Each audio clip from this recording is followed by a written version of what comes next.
Calista berdehem menoleh ke samping di mana pelayan wanita itu berdiri tegak tak jauh dari ranjang. Anu, kalau boleh tahu, apa aku bisa bertemu Mina Rose? Pelayan wanita itu tampak sedikit tertegun oleh pertanyaan yang diajukan oleh majikannya. Dia mengelas senyuman agar terlihat tenang walau dari sikap sudah jelas terlihat heran. Sepertinya tidak bisa, Nona. Kenapa? Mina Rose sudah menjadi tahanan kejahatan.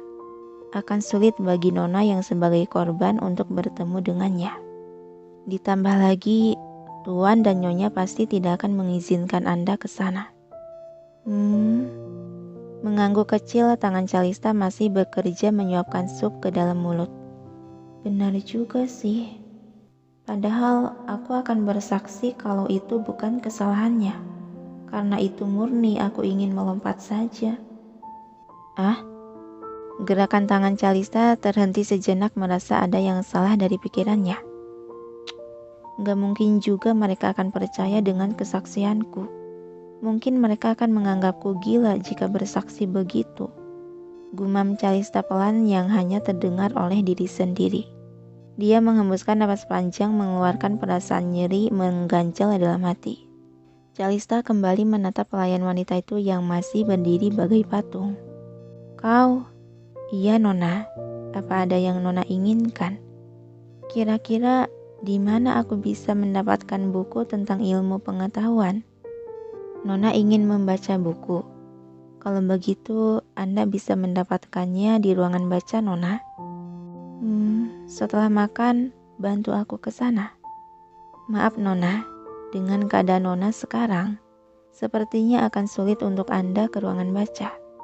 Silahkan Anda sebutkan saja judul bukunya. Saya akan mencarikannya dan membawakannya untuk Anda. Aku tuh mau cari informasi mengenai jenis racun.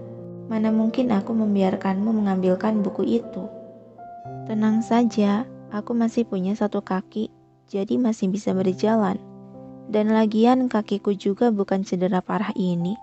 Jadi antarkan dan tunjukkan saja ruangannya, kata Calista kekeh dengan keinginannya. Maaf, Nona, tapi sesuai perintah Tuan Marquess, Nona tidak diperbolehkan keluar selangkah pun dari kamar ini. Jadi lebih baik urungkan niatan Nona, dan akan saya ambilkan buku bacaan Anda.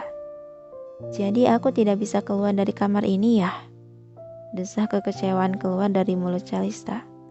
Pelayan itu mengangguk dengan senyuman terulas. Meskipun luka Anda sudah diobati oleh pendeta dan luka Anda akan cepat sembuh, tapi Tuan Marquess memerintahkan saya agar Nona tetap beristirahat di dalam kamar dan memastikan agar Nona tidak beraktivitas berat. Gitu ya. Baiklah kalau begitu. Ambilkan buku-buku yang tidak akan membuatku jenuh. Pasrah Calista kembali menyuapkan cairan sup ke dalam mulut. Baik, Nona. Bentar.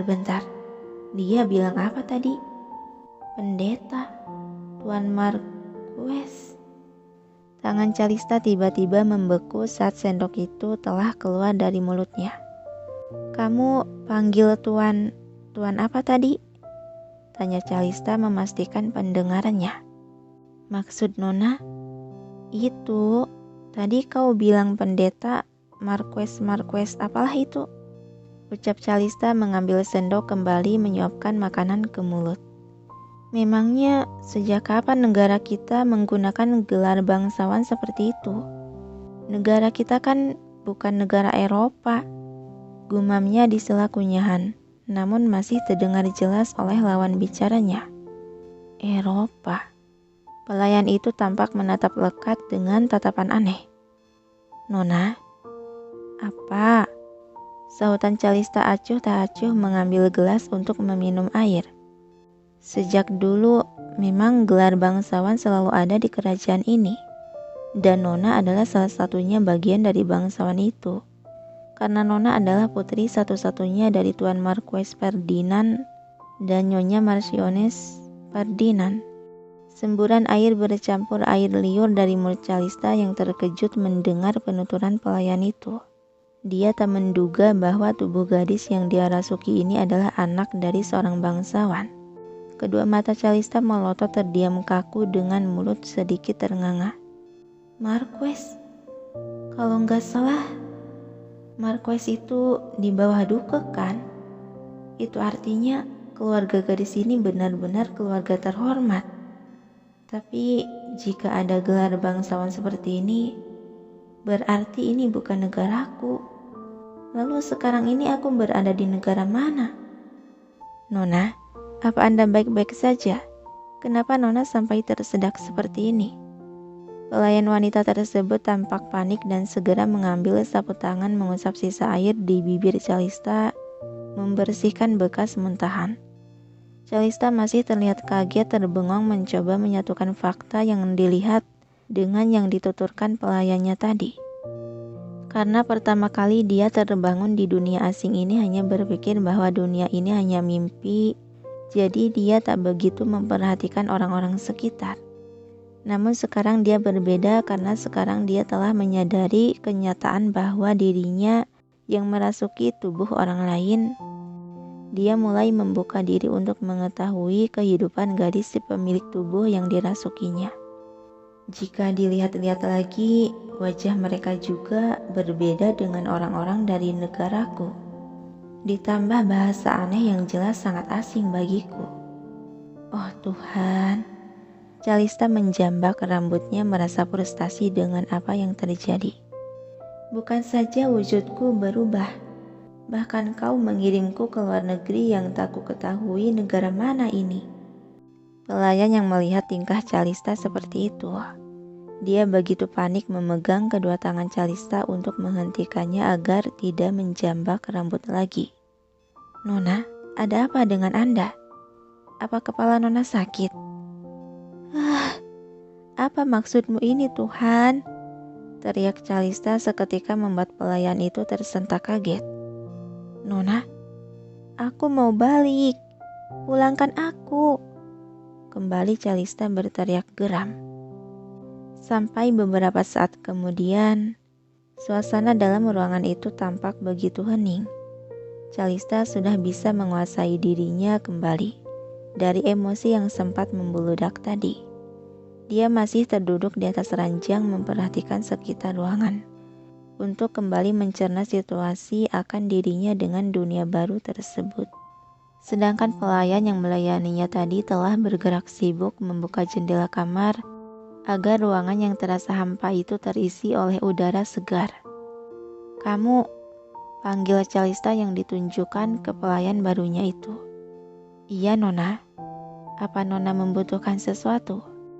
Pelayan tersebut menyahuti dan langsung berjalan menghampiri walau tak diperintah. Siapa namamu?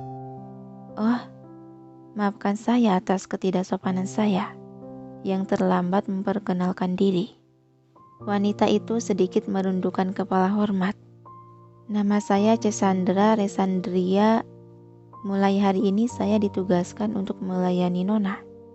Calista tampak manggut-manggut kecil menatap lekat pada penampilan Cesa dari atas sampai bawah. Dia masih sangat muda. Karena namamu cukup panjang, jadi akan kupanggil kau Cesa saja. Tak apa kan? Mendengar nama panggilan yang belum pernah orang lain memanggilnya seperti itu, terulas senyuman bahagia di bibir Cesa yang menampilkan jelas bahwa ia sangat menyukai panggilan yang menyatakan untuk keakraban mereka. Tentu tidak apa Nona. Dan terima kasih. Saya sangat senang dengan nama panggilannya. Sudah berapa lama kau bekerja di sini? Dengan hari ini sudah 3 tahun saya bekerja di kediaman ini. Tak ada kecurigaan dari raut wajah Cesa yang terlihat tenang menjawab pertanyaan itu. Sudah lama juga ya. Kepala Calista bergerak manggut kecil, kedua bola matanya sedikit mendelik menatap Cesa.